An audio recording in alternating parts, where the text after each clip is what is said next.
Dreamers, you know about the infestation, right? Spreads like a month-old salad with genocidal intent. Swallows everything it touches, making monsters from meat or metal or both. Well, these days it's mostly contained. Spores as old as stone, derelicts drifting in forgotten orbits. So it was with old Kanga, somehow exposed and promptly cast out. Woke up on a blessed cage drop down to Eris. But should some sad soul catch the gray vein, well, every culture has its plague dogma. But maybe there's something more to this infestation, something we all missed. Turns out, Kanga didn't find void in that hell nest, no. He found a survivor. Little boy, Arlo, died 3 years ago. Yet there he was. Lost his voice, but gained his life. And somehow saved old Kanga with the slightest touch of his slender hand.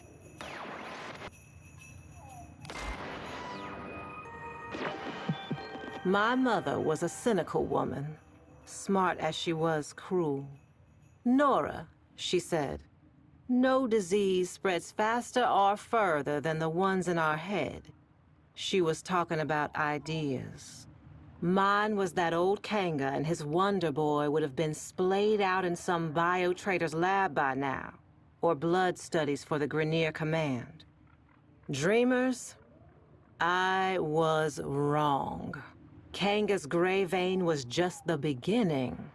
White lung, parasitic liver, clone rot, even bone spurs. Turns out this kid, Arlo, is a healer. So many questions. An idea like that is like a flare dropped in vol gas. Now the sick and curious are flocking the rails to see this emissary of Eris. And who speaks for Arlo the Mute? Why, old Kanga, of course. No more the outcast. It is he who is spreading the word of Arlo's gift. Even you, dreamers, may soon hear it.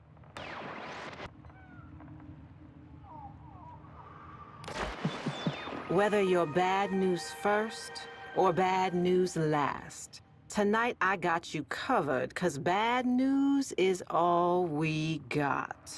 This emissary's word is spreading fast. A hot fever. Some are going to extremes to prove their devotion. Trying the spores for themselves, and they're finding it too.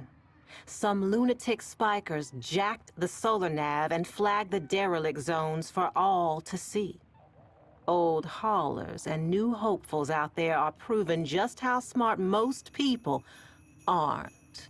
Yet Kanga's ranks are growing, arming themselves for the safety and security of our emissary, setting the stage for a great assembly to come. Buzz is, Arlo will break his silence. Till then, dreamers, check under the bed. A fresh brood is sprouting up along the rails. And it seems they have the scent of those blessed by the emissary's touch.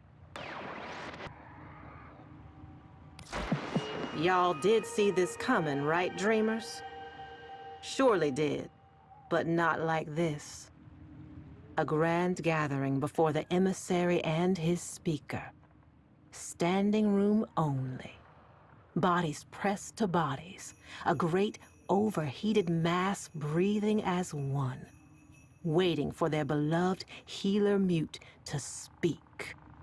Kanga hushed the crowd. He shed his mask, and there he was, laughing at them. Sick as the day he was banished. More. His retribution was at hand, born of a virus spreading further and faster than spore and space ever could have. Arlo. And in that stunned silence, Arlo himself made a sound. Not a word, but a stifled gag. A swollen choke as he opened his mouth.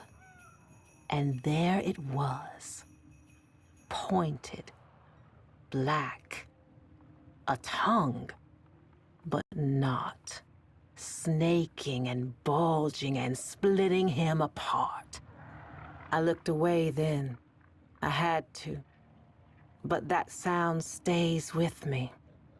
Not the sound of human terror, bad as it was, but what came after.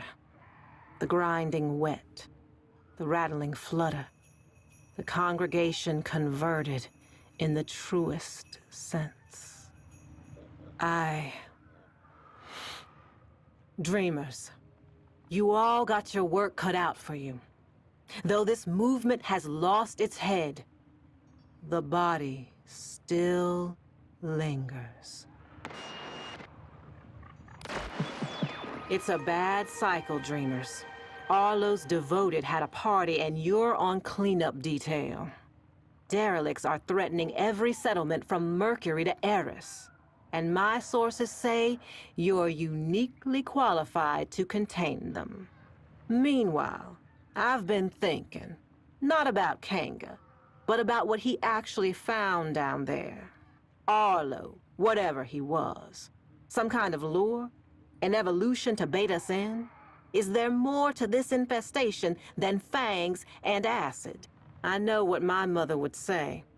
The people saw what they wanted, heard what they hoped, and human nature did the rest. Still, I'm hearing rumors. The mass on Eris is in turmoil, and nobody, but nobody wants to check it out. It's seething. And if it's not thinking about this whole ordeal, baby, it's feeling it. This is Nora Knight, saying for now, dreamers, so long and hold on. And listen, should you ever happen upon some vacant-eyed little kid someday, whatever you do, don't